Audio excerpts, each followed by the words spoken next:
So my name is Davide Panaggi. I'm the current chair of the political science department here at UCLA, for those of you who don't know me, and it's my pleasure to welcome everyone this evening to this year's Bollens-Ries-Hoffenberg lecture series, and to express, as it's important to do so,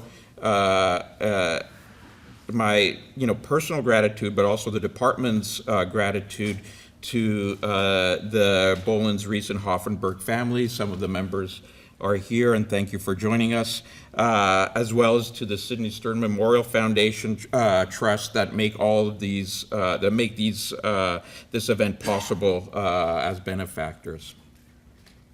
I would say that the importance and urgency of these public lecture series at UCLA is more important now than it's ever has been. Its ambition, specifically the Bollens-Ries-Hoffenberg series ambition, is to bridge academic research and real-world politics and to spark a deeper conversation about the fundamental principles of representative government, something that we deeply need today. This ambition honors the legacy of the lecturers' namesakes, John Bollens, John Ries, and Marvin Hoffenberg, who were all distinguished former professors in our department here at UCLA. Jack Bollens and Chuck Ries and Marv Hoffenberg all shared many common attributes, but one in particular. They were all deeply committed to undergraduate education, and through that helped contribute to the department's national and international reputation for excellence in undergraduate political science education. Their teaching philosophy centered on critical thinking and aimed to help students analyze issues rather than simply absorb information. And it's for these reasons that we gather together this evening to listen to and engage visually with tonight's lecturer. Our 2025 Bollens-Ries-Hoffenberg lecturer, Louis Palu, is an award-winning photojournalist, filmmaker, and artist whose career has been defined by an unflinching commitment to bearing witness. For over 2 decades, he has traveled to some of the world's most dangerous and overlooked places, capturing stories that most of us will never see firsthand, but many of us have seen in newspapers. His work from Afghanistan and Guantanamo Bay has appeared in publications like the New York Times, Time, and the New Yorker, but Louis' vision extends far beyond traditional photojournalism. He's a Guggenheim Fellow, a National Geographic Explorer, and his projects examining war, incarceration, and the Arctic have been exhibited internationally and are held in major museum collections. What sets Louis apart is not just his courage in the field, but his philosophical and artistic approach to photography. He doesn't simply record what he sees, he grapples with questions of memory, of trauma, and what we owe to the people whose stories we tell. His work challenges us to think critically about images, about conflict and justice, and about the responsibilities that come with looking. Tonight, he'll share insights from some of the remarkable body of his work that spans American civil life, DC politics, and the changing landscape of the Arctic. Please join me in welcoming Louis Palu.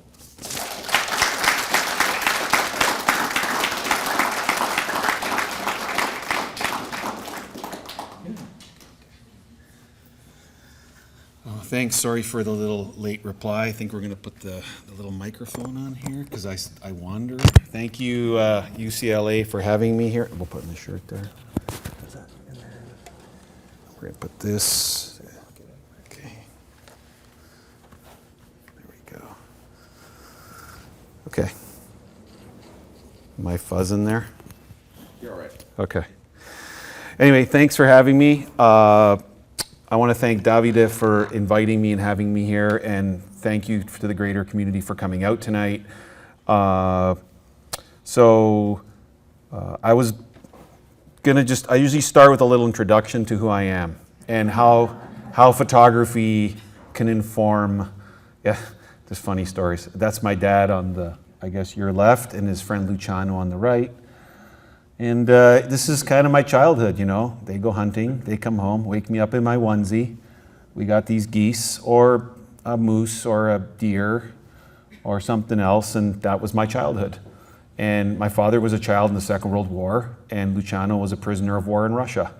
So when I used to go hunting with them, I didn't just learn about weapons and hunting and living on the land. I learned how to hide from the SS and the Gestapo, how to survive in a prisoner of war camp. And I just thought, okay, all the kids are learning this. and it's good to laugh because it's kind of a dark humor. I recall a very specific moment. I grew up in Canada, and my father took me duck hunting, and I might have been 10 or 11, and I specifically remember it was November, and so the lakes were not frozen yet. We got to the lake, he had built a blind, we got in the boat, we put the decoys out, we had of course, a lab. We get across the other side, and he said, you know how cold that water is? And I said, I actually, if I remember right, I didn't say anything. He grabbed me by my collar and he put me deep into the water. It was freezing. I cried, and he says, I was wet all day. Now he says, now you know not to fall in the water in the winter. And when I got home, I told my mom, and he slept in the spare room. But that was kind of the beginning of me learning sort of the power of nature and sort of how our bodies fit into this greater world, and sort of these lessons he was teaching me, because he went to grade 4. He's an immigrant from Italy. And so I remember those gray stairs specifically because I used to learn how to hide under the stairs, because that's what my mom used to do when the Order Police, which was a special unit of the SS who fought partisans, who my cousins were partisans, that's where they used to hide, was under the stairs with all her sisters and brothers. So it's kind of this sharing of trauma and these oral histories that really informed how history informs sort of how I see, and how listening informs what I see. I ride horses every weekend. I married a great gal from Ohio who got me to horseback riding. And this connection with animals in the natural world is also very much, if you know how to listen, you can see things that other people can't. And knowing what animals are telling you, like when a horse's ear, who rides horses here? Anybody ride horses? So you know when the ears are pinned, you're like, she's not happy. Or other things, they can hear your heartbeat from 3-4 feet away, right? It's about survival, right? So these are kind of the things that shape who I am. So before we get into the photographs, and we're looking at some war photographs, some will be educational but hard to look at. There's going to be some war pictures. Let's establish where I work. So just a few examples. I'm going to, at this point, I start wandering. There we go. Clicker is here. Sorry. You know, it's kind of surreal sometimes. Like this is me in Libya, in Muammar Gaddafi's tent. Oops, back up. Top left. That's me with children in Helmand province, because when you cover war, civilian casualties are one of the most important things to cover. Bottom left, interviewing coal miners in Ukraine, right near the line of contact before the invasion with Russia. And that's me coming out of a tunnel somewhere in Arizona that was constructed out to Mexico with, I think the DEA had found that tunnel. In the Arctic, where I've worked for 30 years, growing up in Canada, these are just some places that I go to. So the average temperature is like minus 50, which Celsius, so it's way colder Fahrenheit. But the things I got to go see, and it's a collaboration. Just because I go there and I know these things, I need peoples like Davide to interpret things I'm saying. And I'm not going to go there. I booked your ticket. You're coming. But I do need a community of thinkers. It's about a community of thinking, of looking at big ideas. And we share ideas, and these ideas help inform us of what's going on and what's coming. Because I think by the end of tonight, one of my theories is going, we're under attack, but we don't know. That's the state of the world right now. And America is under attack, and a lot of people don't realize it. So I think that's me. Top left, the fjord where the iceberg that sank the Titanic came from. The right is on the top of Greenland, on top of the ice sheet. That's me with a nuclear submarine that hunts Russian submarines on the bottom left, and with some indigenous Inuit soldiers in Canada. So the first body of work I did was, I got out of art college. I was broke. It was 91. The first Bush was president. There was a recession. There's no checks being mailed out back then. And I lived in Canada, and I understood that 17% of our stock exchange was natural resources. It was all mining, and that Canada was this natural resource place. So this is back in 91. So I gave you a little introduction before we get to sort of the two main lines of sort of conversation tonight. So I had photographed. Can we dim the lights a touch? Because we're looking at pictures. Is that bad? Or are we filming? We're filming. It's about atmosphere. I'm an artist, right? LA's a city of artists. It's okay, we'll keep going.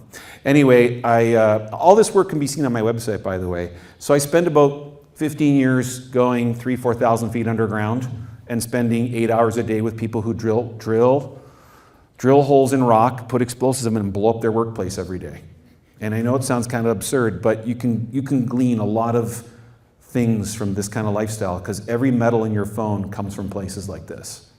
And where these mines are located, who controls them, who owns them, where the money goes, and what stock exchange it's traded in is an important part of everything that happens in this world. So, but also what's the human cost? So it's kind of shocking, like a couple of just stats that I learned, things you learn. I did a count once in the province of Ontario. It's one of the mining capitals of the world. I think like 3,000 miners have been killed in 100 years of mining. That's just Ontario. So imagine if 3,000 workers have been killed in an office building somewhere, it probably got a lot more attention. So the cost of where our materials, including silver for photography at the time, came from. I've covered the border. I spent 3 years working for a think tank, the New America Foundation. At the time, Steve Cole, writer Steve Cole, and Peter Bergen. I don't know if you know who Peter Bergen is. They ran the organization. Peter had interviewed bin Laden for CNN when he declared war in the United States. So I had some great mentors in my time. And I grew up, my stereotype, I grew up Italian. I mean, growing up with organized crime in my neighborhood is a normal part of life. So I drove the border, both sides, for 3 years, and I spent a lot of time in different parts of Mexico and the United States, because the United States, the market of the United States, is a part of why the drugs are being smuggled up from Mexico and why the cartels have so much power. The market drives everything else. So I cover about 140 killings a month in some of the areas I did field work in. And just over my time and all the things I've learned, I could tell what kind of weapons, who killed with what, and I would make reports on these areas. So a lot of executions. I worked a lot in Sinaloa. These are cartel assassins being driven down the main street of Culiacan, which is the capital of Sinaloa, West Coast province in Mexico, standing on them alive in the back of pickup trucks. I covered Afghanistan for about 5 years, mostly in the south in Afghanistan. I've been to Guantanamo about 7 times, and I've covered soldiers coming back from Iraq.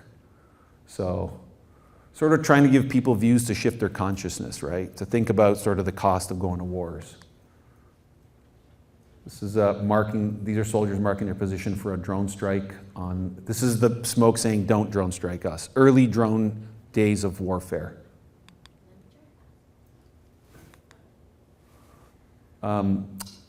Civilian casualty killed fighting between government forces and the Taliban. And portraits. Who are we sending over to these wars? One of my other mentors, I was lucky, was a Vietnam veteran. 2 tours as a Marine recon, and sort of like you're 21 and you're at the tip of the spear of this complex foreign policy, and you're going to like execute this counterinsurgency manual, and you're just out of high school or college, you know. So I did a whole series of portraits, but how else am I trying to find ways than just publishing in newspapers, magazines, online? So I'm always looking for unique ways to exhibit work. I exhibited this in Gettysburg at an artist residency. So just so you understand the different ways I engage with the public. These are like 90-inch waterproof panels, and I installed a platoon of portraits of Marines between the visitor center and the battlefield, sort of people walking out to the battlefield in Gettysburg, and sort of how the environment's a part of the display. I spent a lot of time at the San Antonio Burn Center in Texas. It's one of the #1 burn centers for the US military. You know, so just understanding what weapons do to the body. I think it's important to understand that we think wars end for us, but they don't for veterans. And also, hey, Guantanamo's still there. We're paying for it, right? It's still used as a recruiting messaging tool for terrorists. So I think it's just, these are the kinds of things I think we need to keep thinking about. This was a series for the New York Times on Guantanamo Bay, but I always find it fascinating. Not till I put it in some slideshows, I'm like, oh, there's like a Sprint ad right beside, and he's praying to Sprint ad, and it's random. There's a Homeland Security ad right above the picture. So things I'm thinking about. So I like reading a lot. So when you go to Guantanamo Bay, Every day you take photographs. I mean, there's no more media tours there anymore, actually. When I got there, there was like maybe 400 detainees still, and now there's like under 30. You go take pictures every day, and then there's like these rules, and you put your memory card in a computer, and they delete the photos that you shouldn't have according to the security. It's kind of like a prison, like don't show the locks, can't show faces. But I always thought of Plato's cave. I'm like, if you keep seeing something the same way, you start believing what's not true. And that's going to be part of one of our themes tonight. So these are the guys who delete the photographs, but they didn't say I couldn't photograph their shadows. So you get really creative, right? This is an interview room. So sometimes presence and absence, I don't need the actual person who is sitting there to tell us or inform us what might have happened in that room. This is a morning guard meeting. There's a detainee up there. This camp is closed now. So there was like 7 camps, and there's only 1 left operating now. This is the forum. This is a photograph. Those are the digital file names of all the photos that got deleted. And it's funny, if you read the language, my photos are classified. So I'm a journalist, and they're saying my photos are classified. And if I recover the photos, I'll be releasing my journalism as classified material. So I think it's really interesting. So I published this I made a little publication, I just thought. They didn't say I couldn't publish this. They stopped giving these out to the journalists after I published it. But I just think it's a good record to know that when you look, 30 years from now, someone studies Guantanamo, they know that the government was deleting photographs, right? And why? So now we're going to get to one of sort of our main exciting parts of the conversation. I love minus 50. That sounds funny, but cold doesn't start for me till about minus 30, 35. So the submarine was cold, but it was like only minus 35. So let's go back in time. Going back to 1991, 93, around there. I got at our college, and this is going on. So when we think about war, conflict, like I think a lot of us, depending on our generation, we think of like tanks and planes and World War II. So I got an assignment to go photograph a diamond discovery in Canada. So this was my first magazine cover, up on the top right. And I arrived in the airport, and the breaking news was on the left. And that's not my photograph, but it's a miner who got arrested for planting a bomb in a gold mine that had been on strike for a year that blew up and killed 9 miners. Now, if I use today's language, he built an IED and he did a terrorist attack and killed 9 workers. So if we think about this like domestic terrorism, like over resources, this is like 1993. So no one's talking about the Arctic and the future and hidden resources yet. And at the bottom, there's this really interesting part, because there's these perceptions that Canada's this like wonderland where there's no violence and everything's great and you have free healthcare. But at the time, the East Coast fish stocks were collapsing in the United States and Canada. And it was a major collapse of not only just an economy and communities, an industry, but a food source. And there are a lot of European fishing vessels fishing right off that exclusive zone line. And so Canada went out there with a warship and opened fire on a Spanish ship and arrested and brought them back. Pretty shocking move, right? So here Spain and Canada have troops in Bosnia doing peacekeeping, and here they're having conflict over where you can fish. But those ships, after that collapse, sailed right down to the Panama Canal, went up to Alaska, and that's where they've been now. I'll point you to an article, you can read about that now, because that's the largest fishery in the United States. All states put together don't equal what Alaska is for seafood as a food source. So we're gonna stir time back up again. So it's the Cold War, and the United States and Canada are like, oh dear God, now they got missiles and bombers too. So the way we're gonna look at this map is, I learned this from an Australian. I went to see an Australian presentation. It's always good to see people who aren't like you and listen to them, even if you don't share the same beliefs. This is the North Pole. I remember I saw this presentation from the Australian Navy, and they had Australia in the middle. I'm like, that's not how I was taught. I was taught America's in the middle, man. And I'm like, wow, what a different world with Australia. It's like, so this is the North Pole. There's Alaska, Canada, we're down there. Greenland, Iceland, so this is all of Russia. These are all the Russian bases that, like Dr. Strangelove, they thought that's where the attack's gonna come from.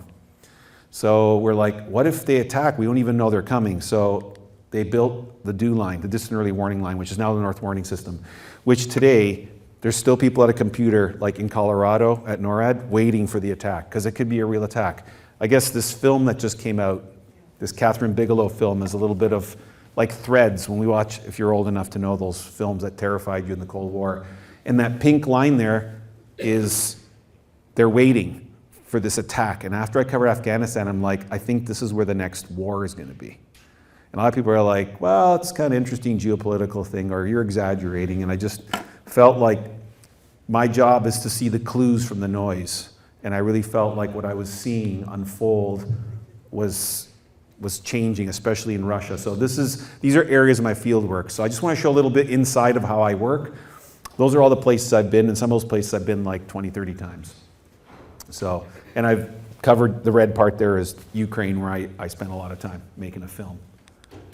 So this is my cameras at minus 60. Okay, that's a shutter freezing. And the reason why the shutter is freezing is I'm breathing and my vapor is going inside the camera and making the machine not work, okay? So this is a picture of technology. I think a lot of times we have phones and we are fascinated by our inventions. But who here has a parka? That's a coat with a hood with fur around it. That's an Inuit invention. The Inuit invented parkas. Inuit, parka means animal skin. And they invented it with no Apple, iPhone, or factory. It's done by hand. So that technology is what makes you survive in minus 50 or 60. The red hoods, these are Canadian Rangers. They're Inuit soldiers that Canada has in their military, is so you can see them from far away on the land, because there is no cell phone signal outside of communities in the Arctic. So I get up there and soldiers from the south are learning how to do indigenous technology, like building a tent, an igloo, building a house from snow blocks. And I'm like, wow, this is interesting.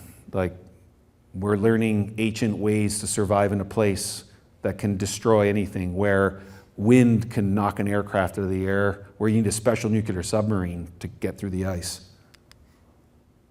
And then I went to, there were these survival courses for pilots, and the pilots were from like Germany and Belgium and the UK and NATO countries, and I'm like, okay, this is over 10 years ago, something's unfolding here.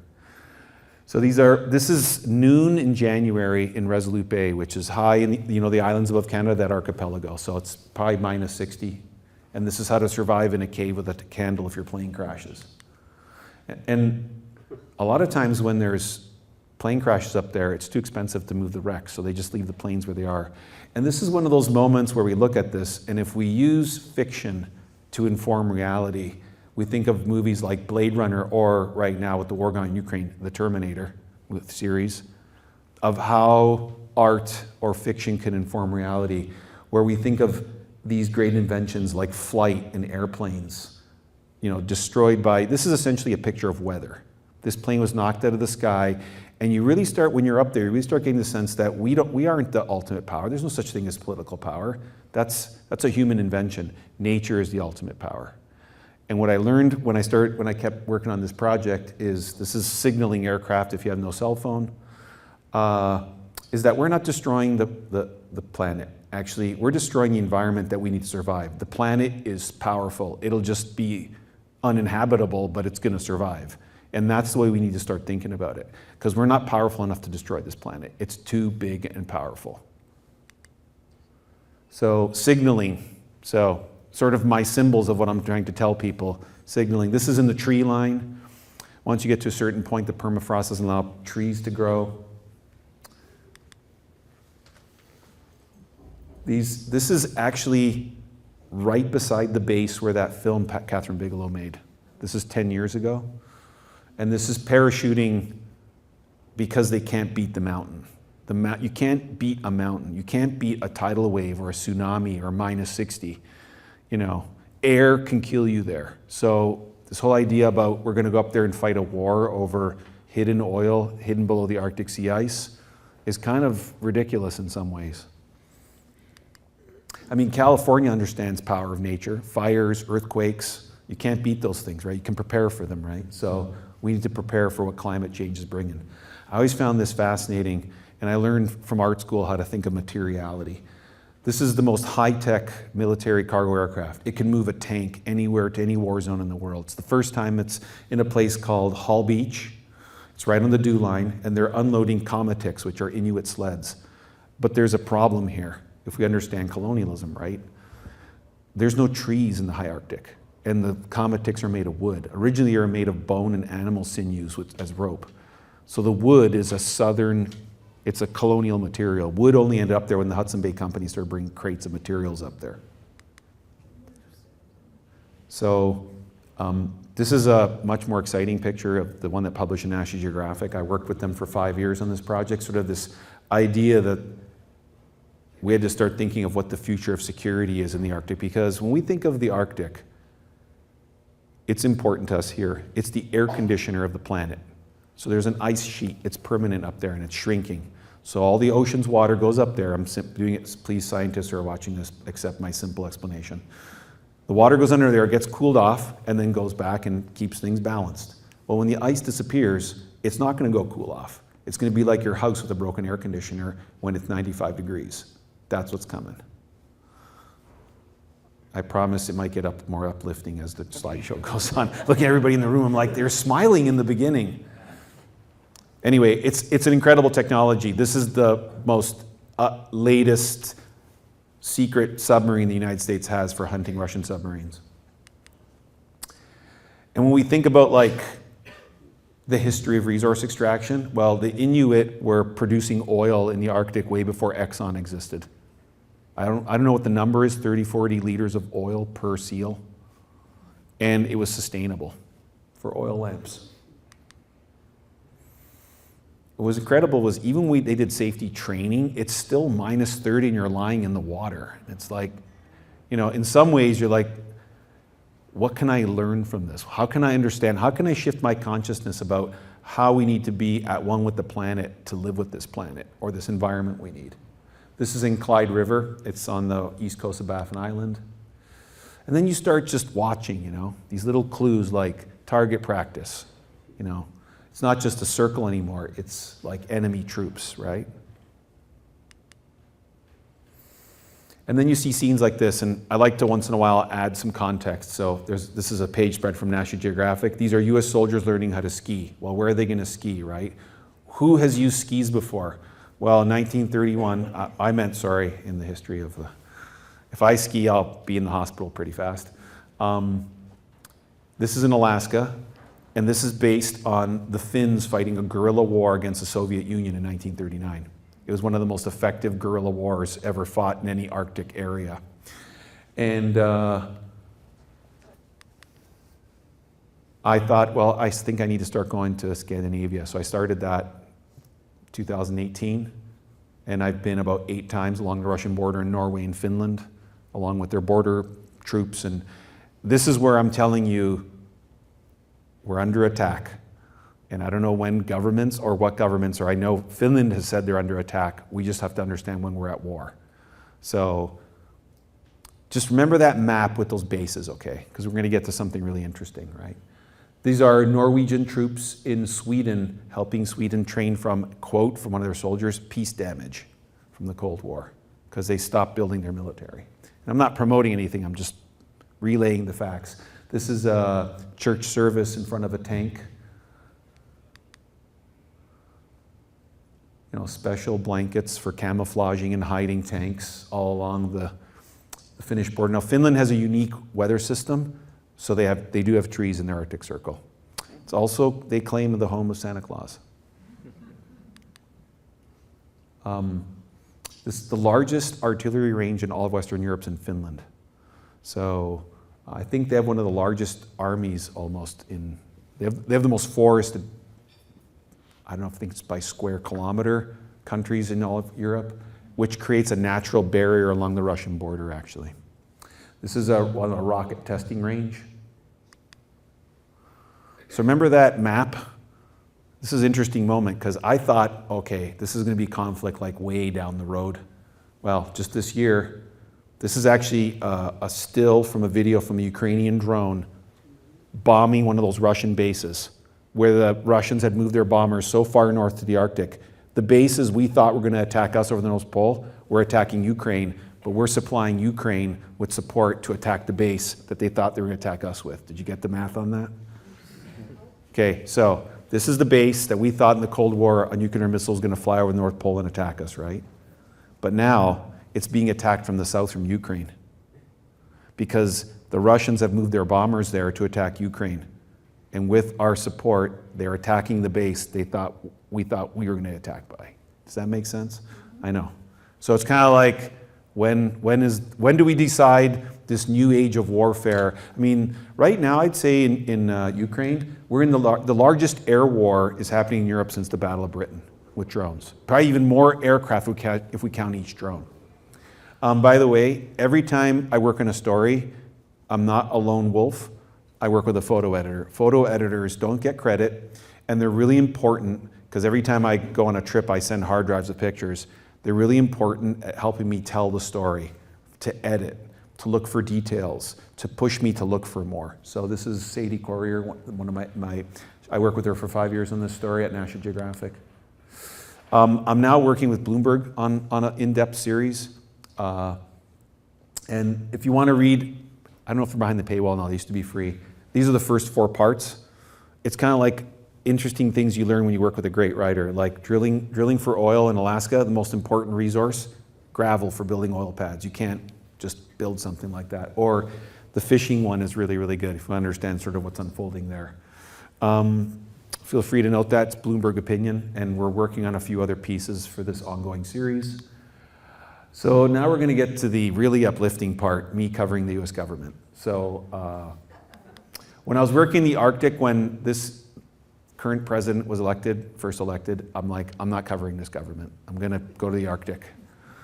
And then impeachment came up, and I thought, very, very interesting moment, in the democratic process, in democratic elected governments, the legal aspects. When else am I going to cover an impeachment? So I thought, okay, this is how I always end up in these million-year projects. I'm doing a one-off photo essay over 2-3 months, and that's it. That was 2019. So this is the night where they announced the impeachment. I think that's Nancy Pelosi's, one of her staffers, setting up the flags in front of the mic podiums, And just sort of watch 2020 unfold, right? So that photo essay never got published because then the pandemic hit, and then 2020 happened. This is tear gas being fired by police in front of the White House in Lafayette Park. And the reason why I'm showing this especially is understanding my tools. The police denied using tear gas, but if you know how to use flash records gas really well. So this is like an evidence photograph. I love how it's just in a park bench where you can sit and look at the White House. This statue just got re-erected actually in DC just the other day. This is a Confederate general. This was torn down during 2020. It's right on federal land, right beside the DC Metro Police Station. This is H Street. This is right in front of Lafayette Park. I mean, we're going to see, 2020 warned us what's coming now, right? These are riot police chasing protesters up the street, and not long after this, that famous moment with the Bible in front of the church happened, in front of Lafayette Park. This is like a block from the White House. Soldiers with masks. This is 2020. It's nothing new. This is National Guard protecting the Lincoln Monument. September the 11th, it's during the pandemic, the anniversary of September the 11th, there are only Democrats there. No Republicans came out. This is the night Ruth Bader Ginsburg died, and that is the shadow of the Statue of Justice being cast on the Supreme Court by TV lights reporting on her death. This is the front row of the announcement of Amy Coney Barrett as a Supreme Court judge. And I'm always looking for moments like this that just carry something else, like he's talking to them and they're just looking the other way, but then it's just interesting who's in the front row, right? This is Attorney General Barr. It's kind of like all the fictional films like Wizard of Oz, curtains, people behind them coming out. This is for Amy Coney. This is in the Rose Garden. By the way, that grass is gone. This is paved over. The Rose Garden is now paved over. Yeah. Wow. Civilian dressed people with tactical body armor wearing masks. Oh, these are paramilitary guys in 2020. This isn't nice. It's incredible what, stand back, stand by t-shirts. This is the first Stop the Steal protest. I think this is November. This is 1 block from the Supreme Court. This is the second. There are these 2 critical protests that happened leading up to January 6th. The only reason the guy in the front with the can of mace isn't spraying me in the face is because there's police just out of my frame to the right. And just look at how they're dressed and what they're wearing, and just look at some of the law enforcement operating. Even here in LA right now, people who jump out of vans. These are Proud Boys. I got more death threats in the 3 months leading up to January 6th than I got in 10 years of covering wars in foreign places, where there are people who actually wanted to kill me. This is Rudy Giuliani after his famous Release the Kraken press conference. This is not the Four Seasons one in DC. And what's incredible is the gentleman behind him was the chief of police in New York after 9/11. And we get to that fateful day on January 6th. Now let's put this in perspective. There's no vaccine yet. It's like being in crowds of people with no masks. I think we were all pretty freaked out. At least I was back then, still getting COVID. My wife worked from home. She's a photo editor at a newspaper. And I was kind of tired. And I'm like, it's over. This is okay. They're going to certify the vote. So I get down to the ellipse, and that's the monument, the Washington Monument behind the tree there. I turn around, there's these 2 guys who dragged their German Shepherd up in a tree, and it just was so surreal, it kind of set the tone for how the day was going to unfold. Now, I knew there was going to be a protest. I just didn't know it was going to be like January 6th. I teach safety for journalists. My instinct told me I was worried about like a lone wolf shooter. This is what I was prepared for, or some violent protesters, but not to the extent that the day unfolded. So I just thought, I'd never seen the certification of the vote. It's this amazing thing to be able to come and say, this is what it looked like. Here's a record of it. I always like thinking of working like photographers like Cecil Stoughton, who took the very famous photo of LBJ taking the oath in Air Force One after the assassination of JFK. So we know okay, it's not a conspiracy there. It's a real photo that really happened. That's our president now. I thought, okay, here's the vice president with the sergeant in arms. There's Mitch McConnell and the 100 senators behind him. They're going to lead the chests of votes across from the Senate through Statuary Hall all the way to the House. They're going to certify the vote, and goodbye 2020, thank God. And they went over there, and as we know, this is 1:30 in the afternoon. As we know, there's the votes going back because there was a objection by a senator or 2. And I thought, and my job, as serious as it seems like, there's always some fun and absurdity. I'm Italian. I had made this prosciutto arugula sandwich, a panino, and a San Pellegrino aranciata. And it was down in the press photographer's gallery, like the office where we work. And I thought, okay, I'm going to go eat my sandwich, 2-hour delay. I'm going to go photograph this thing, maybe go outside and see what the protesters look like. But that wasn't going to happen because I checked Twitter and I get outside and they're breaching the Capitol. And I got to say, when there's an attack happening, and this is an attack, and I've covered a lot of war, when there's an attack happening, sometimes it doesn't look like what we think an attack looks like. Just like how I'm trying to help everybody start thinking about how wars look like now. What does a Trojan horse look like now in this age with the internet and cyber attacks versus a Trojan horse traditionally what we think of in the famous history? So they're breaking the window and I'm like, this can't be happening. They're like, they're breaking the window, but now they're going in. And I'm watching this unfold, and I have a hard pass for the Capitol, so I can go in and out. I'm security cleared.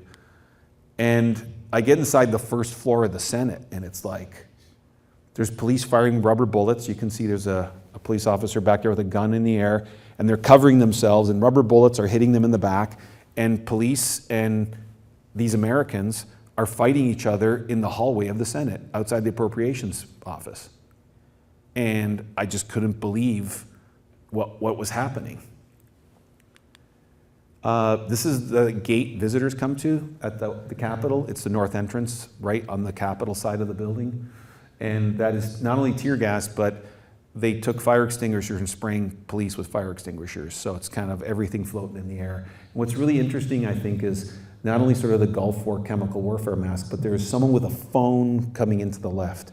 And photography is part of attacks as well now too. If you think of ISIS attacks, a lot of attacks ISIS did never really happen here, but the pictures on phones that they made or videos terrified us here, right? So then, the next day, for the kind of line, my role is I just keep going, putting myself in a place, I figure it out, and I record. I make records, I listen. So here we have Humvees with metal fencing around the Capitol on January 7th. And it was just really, really fascinating because I'm in the Capitol so much. If you read your history and you study your history, you understand art and monuments, you get to this moment and I'm like, oh my God, what a moment. We're in Statuary Hall. There are two soldiers with assault rifles, which you'll never see in the Capitol, hopefully never again. But they're there and they're reading a copy of the Declaration of Independence beside the Vice President of the Confederacy to their left, who was a Democrat. I mean, the math of that really helps us understand how complex our history is, right? And how we reach this moment. Here's a soldier. Some of these soldiers have never been in the Capitol before. Here he is reading the wall tag of a painting with the British surrendering to revolutionary forces. This one always boggles my mind. That's the Library of Congress in the background, and these are soldiers handing out firearms in front of the Capitol. This is January 19th, the day before inauguration for President Biden and Vice President, soon to be Harris at the time. And those are the Columbus doors that they smashed and entered through, and that's the White House Marine practicing to open and close the door for them before the inauguration. This is the day before, and you can see all the pepper ball hits up there that the police were firing at protesters and riot shields. There's so many protests in DC. I think there must be 4 or 5 protests a week. There are like 2 people, 5 guys with a trombone, right-wing dudes, 1 guy in a pickup truck with a gun. There's all sorts of, and a lot of it's performative, but this was like an interesting moment sort of to talk about the Capitol. Sort of these plague doctors. This was a protest about disinformation. And this is the January 6 hearings. It's the beginning of it. It's an interesting picture with that photograph up there with the noose. And it's interesting because there's hearings coming up soon, and they're going to be reverse January 6 hearings. They're coming from this Congress. It's going to be really interesting legally to hear how that unfolds. I currently have a column, if you want to follow it along. I started feeling like what I really want people to learn about is not what you're seeing in the frame of the TV, but ask questions about what's outside the frame. What's happening around the messages we're being sent.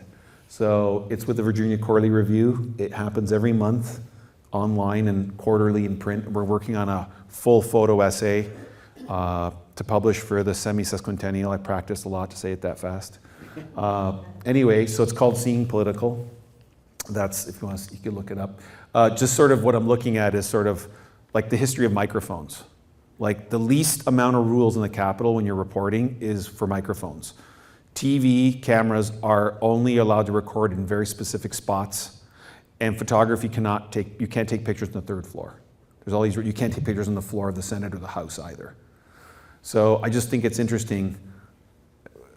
Here, Fox reporter shaking hands with McCarthy holding his microphone away as a photographer photographs it on the steps of the House. Or, just questions you ask, right? Like, when we see movies about presidents, like, we invent what the first 23, wouldn't even know what they sound like. Those are all inventions because there's no audio recording of the first 23 presidents. So sometimes you find yourself in this moment, just helps you imagine, like, what were they saying? That speech in the history book, did they read it exactly like that, or did they sort of put a few lines in between, right? Because we don't have any recordings, right? So that's kind of what the column looks at, sort of those layers in between. If you want to see any more of my political work, feel free to screenshot this. All of this is available. Actually, yeah, all of this is available. It's not, except for the Nat Geo one down the bottom left, available. They're not behind paywalls. You can go to my website and see everything anyway up there. I worked in Ukraine, and this is, I think, one of our last slides. If you want to see this, I made this film before the invasion. I drove the entire front line on the separatist side and on the Ukraine side. I guess they're both sides of Ukraine if you want to look at it like that. I was going to show you a little video, but we had a glitch. But anyway, you can find that on your favorite streaming service, I think. And so now we're at questions. Ooh, just in time.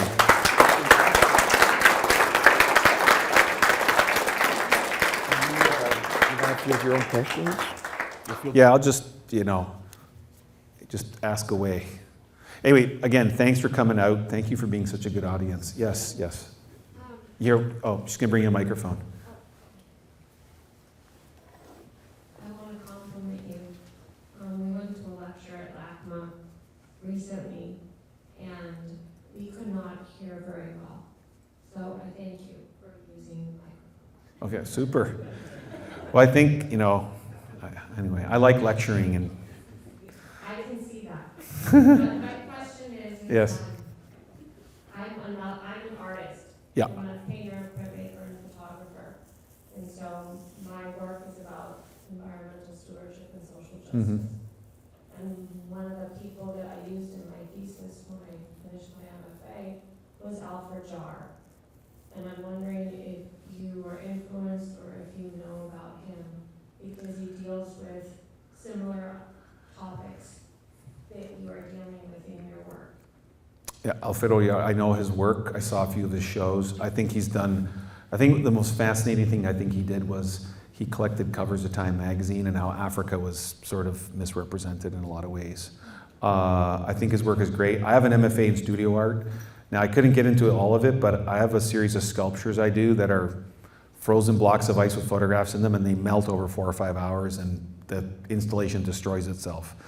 I'm limited on time, but if you go to my website, you can see all this kind of stuff. But no, and I think it's great. Like, if I think of like art, like I always think of Goya. Goya is one of the most important visual artists for human rights.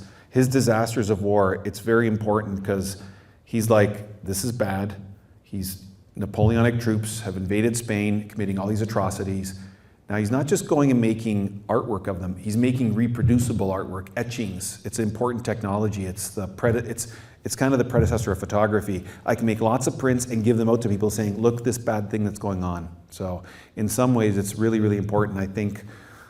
There are single paintings I can look at that I feel like say more than I've said all night with all the work I've shown. So and I think, I was at the Hammer Museum today. I love art museums. It's a way of always trying to put yourself to see things that you don't do your way in different ways and sort of how you can shift your consciousness.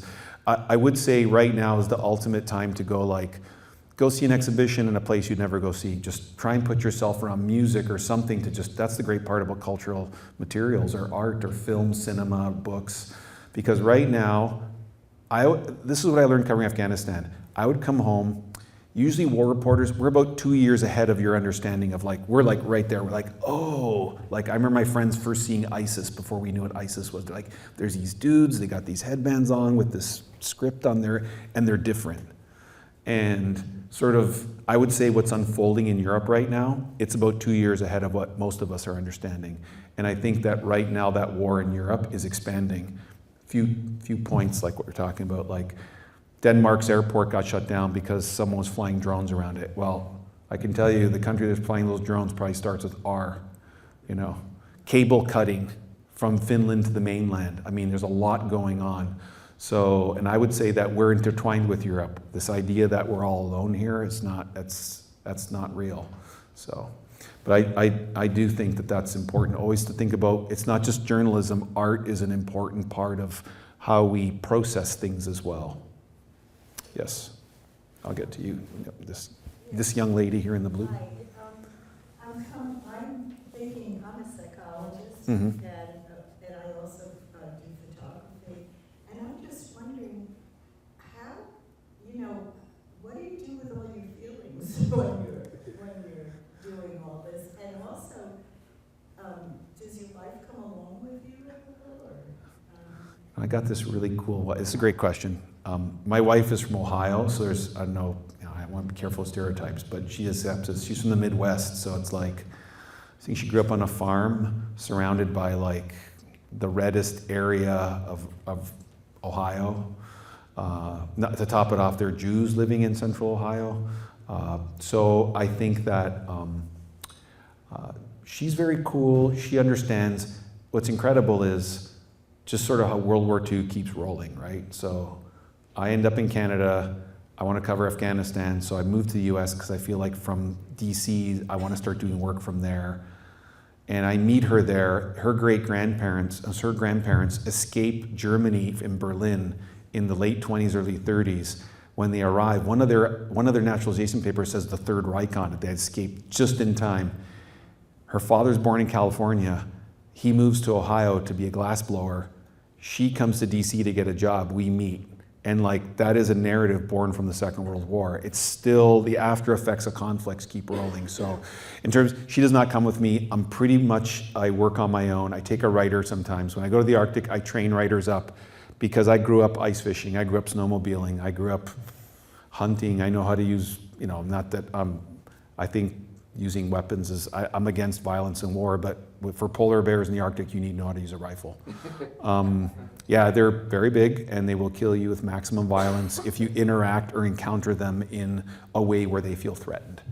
My feelings, that's why I show the horse. Horses are like, I don't know if there are veterans in here.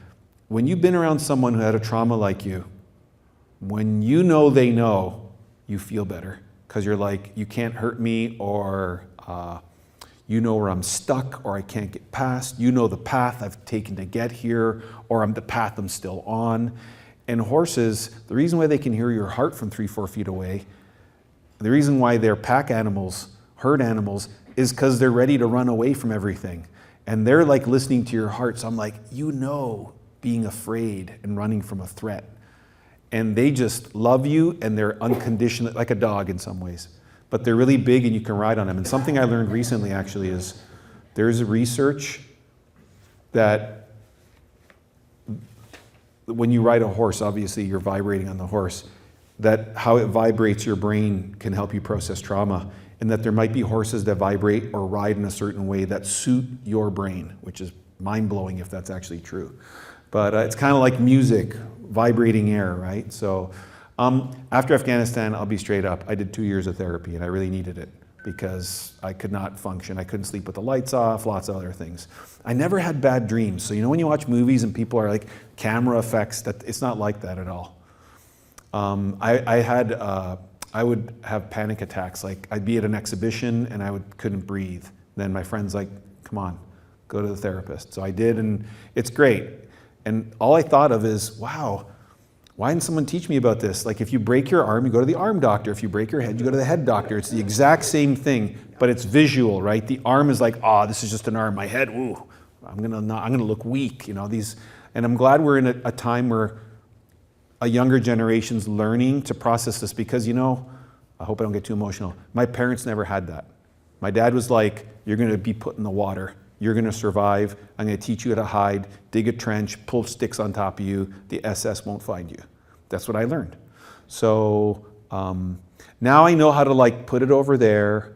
And a big part of it, just to wrap up, is you start understanding sort of drinking is not medication. Drinking is having fun. So you learn how to manage things that don't promote you not dealing with whatever issue you're struggling with. So, yeah, no problem. I think them, and I'll get to you. Are you together or are you one separately? You're separate. We're together. Okay, why don't you go first? You started out by talking about how a lot of what you were going to show frames what's coming in the future. Do you want to say more about that? Yeah. Okay, one of my favorite films, and again, I love art. I think art can teach us so much. If you have a picture on the wall every day, it can just make you feel like you're a part of something, right? How you're thinking, how you're feeling. People come over and you kind of, even if it's abstract, it gives you an idea of what you're attaching yourself to, right? Kind of like what you wear, right?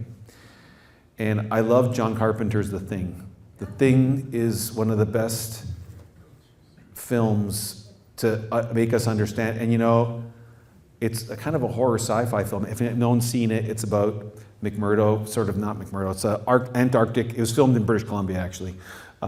It's an Antarctic research station where they discover this alien spacecraft, and when they think they've made this great discovery, right, that actually this is an alien life form that is pretty, I don't like the word evil, it kills everybody. It's evil, I guess, depends how you look at it. Lethal, it's lethal, yes, lethal. I'm thinking of my mother, Italian Catholic, everything's evil, right?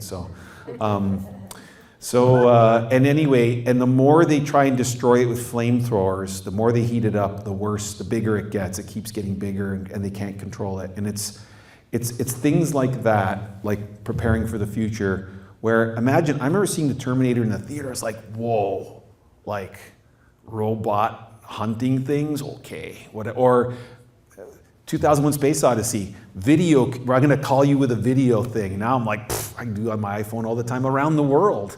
So I think what I'm saying is we're in a super dangerous time right now. I think and I wanna be fair as a journalist, no matter what this looks like. I was able to learn how to identify sort of having elders and learning, and I remember meeting this man who hunted Nazi soldiers who escaped prosecution. And I was really fascinated at how he thought about it. Because he always thought about not banning it all, because then they go underground and you can't see where they are. You want to leave just enough freedom of speech to let them do their thing and be like, okay, whatever, but we know where to find them. But if you drive them underground, then they operate underground and you don't know where the attack is coming from. You don't know where the threat is coming from. And that was one of his strategies, of the many I learned. And so when we talk about like Nazis and the SS, this was very much a part of my graduate studies. You know, I think what we're in here, it's really easy to call it that. I think what we're in here is, we're in a moment where people want to attach themselves to how the old system worked, and there's a person in it that's disrupting it in a new way. And I think the threat is as much from within right now as it is from without. And make no mistake about it, that the adversaries across the Atlantic Ocean that America has faced, the traditional adversaries, are very much a part of being behind a lot of all this. There are things I don't report on, things I get to be in spaces where you can't talk about this around people. And I can tell you that it's not hard to just do enough research from reliable, fact-based reporting places, whether they're think tanks or journalism, that you can connect the dots to see where this really is going, like Brexit, okay? You know, all these things. Like right now, if you just look at what's unfolding in Europe, you know, Poland saying, if you fly in airspace, we're gonna shoot you down. Like, these are like, we're ready to go to war. Like, in some ways, are we on the brink of war, or is the war happening already? And then there's the part of the war, if we look at history books, like covert war. We don't even know who's being clipped and knocked off or kidnapped and black sites. I mean, we learn about that stuff yet decades later. So I really think history can help us inform what we're thinking about now. And I think that it's about collaboration. It's not, I don't hold all the information. I can give people information, then they have some other information, they put it together and they're like, oh, well, look at what's happening here. So it's interesting to go to US bases and there's still soldiers wearing tanned uniforms from desert wars. Just to get, these are the little, you know, my job is it's very visual. I'm not just a photographer. I understand composition and color and all the nice art things, and those are important. I'm not making fun of it. But my job is to really see the details, the clues in all that big noise and say, hey, if our soldiers are still wearing boots from the desert, we're in big trouble, because we're still thinking desert wars and Al-Qaeda and ISIS. Meanwhile, the fights are in way different places, right? So I think that we're in a tough spot right now. I just naturalized in July, and I'll tell you that I want to let you know how I feel as a new American. I love this country, US troops liberated my parents' village, and I'm not letting one person define what I think my America is. So, and they can control my body, they can arrest me, but they can't control my mind. And I think I'm not letting this, whatever's going on over there in Washington, tell me what I think my country should be. So I know that sounds very exciting, and there are days where I'm like, dear God, how's this going? So, but I just want you to know that just keep paying for those subscriptions to like places like the New York Times. The Atlantic is really, really good. keep coming to lectures like this, keep the community going, because what I love is I love history. And one of my mentors covered Nixon.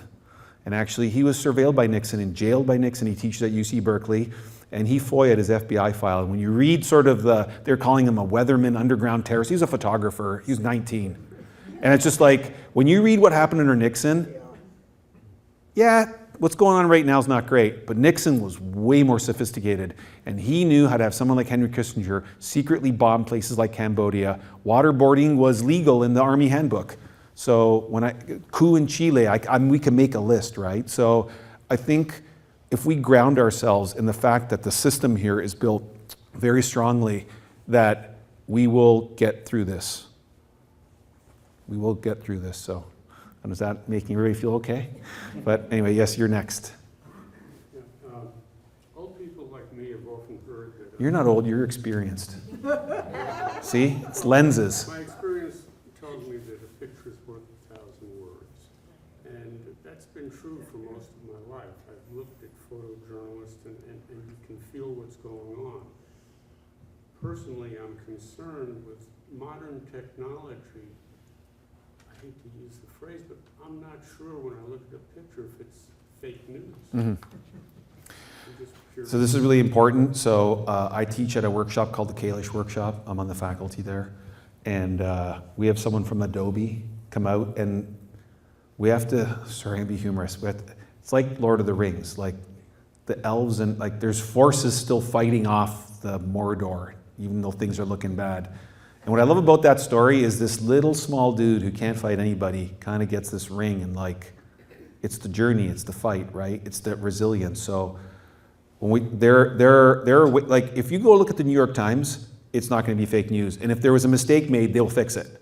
So I think it's about doubling down on what your sources are and making sure if someone says, hey, did you see this? Say, hey, that picture on Twitter, like, it has no credit on it. Like, what's the byline?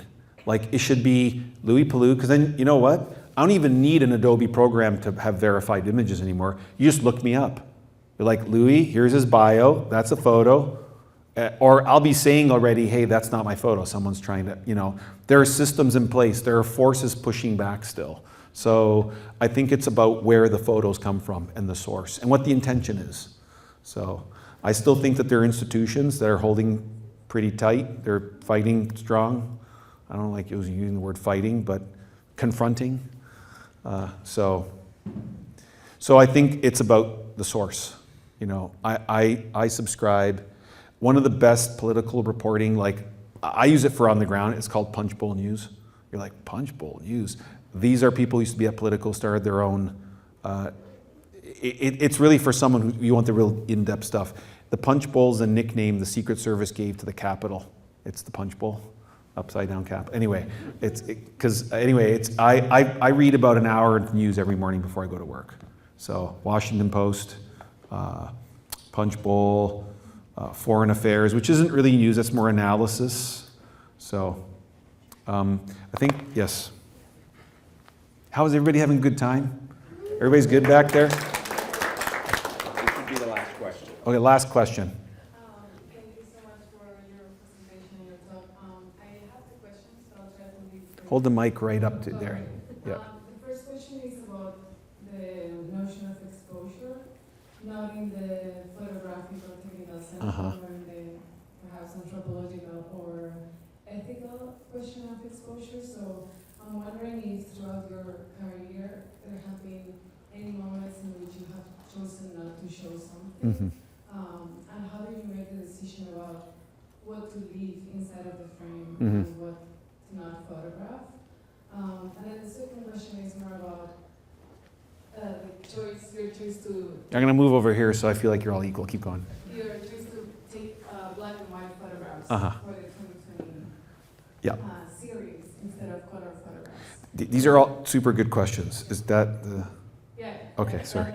Okay, so, see, I shifted my consciousness from changing my side of the room. I didn't even see you over here, sorry. Anyway, these are really important questions because I feel like everything I do for a very specific reason. So I might work backwards. So like, when I did that political project, which is still going, it's square, black and white with flash mostly, I modeled it after the first documentary photographer that worked at the White House called Cecil Stoughton, because I wanted to like re-anchor the way I'm framing or photographing the government to when it was just documents. Like, here's JFK by his desk, here's the First Lady over here. It wasn't like, hey, let's do some political messaging. Because now I feel like a lot of what we're seeing officially released stuff or stuff where it's a controlled press conference, it's too staged for me. So I was kind of, you know, if you look at news photography, square, that are like, what are you doing with a square? It's a medium format camera. It's not color, and it's with a flash. Now, the reason I'm using a flash is everything you see now is lit by TV lights. With the flash, I can turn off the TV lights. In some ways, it's like a photocopier. I'm directly copying the scene with this sharp light that's giving me detail. And when I'm taking the photo, they know I'm there. So that's why I say use the flash. In Mexico, you know, I started covering these killings where there's like so much blood all the time. I just felt like I had to make the ethical choice and just the communication choice so that those photos didn't overpower other pictures of other human rights abuses. Because there'd be scenes where, especially if people are getting shot in the head, when you get shot in the head, spinal fluid comes out. It's very graphic versus just say a cut on your arm. So there are times where I have choices like that. I think I work mostly in color now and everything else because that's kind of, to a degree, for what photography can be for our understanding of reality. I use color. But in terms of exposure, like what I choose to frame or not frame, so I was in Afghanistan, I was with one medical unit, I flew like 150 medevac missions. And you're in the back of the helicopter and they're just loading casualties in, guys with no legs who are talking to you. And I think there are times where I did not feel like photographing someone was what I should be doing in that moment for them. And sometimes you make mistakes, like you feel like you have good intentions, I'm there to make a record, this is in the public's interest, you know, not to overpower that person, but here a government has chosen to take our country to war in our name, in our system of democracy, and people are being killed on both sides, including our young men and women, are being, you know, losing their legs. And so what does this look like? How do they feel when this is going on? Sometimes people are like, take photos. Some people were like, don't take photos, and I wouldn't take them. So in a war setting like that, I think when I got to Mexico, it was like, I think I covered more killings there than any war I'd been to. It was like 10 bodies per day. I mean, we're going back to 2011. So just before the 2012 election, I think 10,000 murders a year in Juarez just alone. So, and then, you know, I mean, am I going to teach someone taking a photograph of the town square with a head in the middle of it? I mean, it was pretty insane stuff. And I'd go to the villages, and the villages were like, please keep telling everybody what's going on here. No one cares. The army is the cartel, or the police are corrupt here. Then I get to Mexico City, and the government's like, you vulture journalists, you know, all you show is killing Mexico, and it's true. They have, you know, bars and cafes, and there's a whole other life in Mexico, right? And I think that I just feel like I have to interrupt. I usually end up at stuff, even though sometimes it seems like headline news, when no one's paying attention. Like when I went to Ukraine in 2016, no, that war, I mean, you're lucky if there's one article a year in the New York Times on that or something else. So when I got there, the separatist side is like, please, we'll give you a tour of our side of the fighting. The access was quite good. So I think it's a case-by-case basis. I think the Arctic is pretty straightforward. Everybody knows why I'm there. If I work with Indigenous people, I always take into account their background and their experiences. People from the South are outsiders or white people. I usually like to sit down with elders or community leaders and say, this is what I'm coming to do before I take pictures. And sometimes I get offered like, hey, we're gonna send you there for half a day and I won't go. I'll say, I'm not parachuting in to a place that's traumatized by colonial forces in the past and just gonna photograph them and leave. Unless it's say like erosion where the town has fallen into the ocean. So it's kind of like a case-by-case basis. And I work with editors and fact checkers to, you know, sort of make those deeper decisions. So that's it. So thank you very much.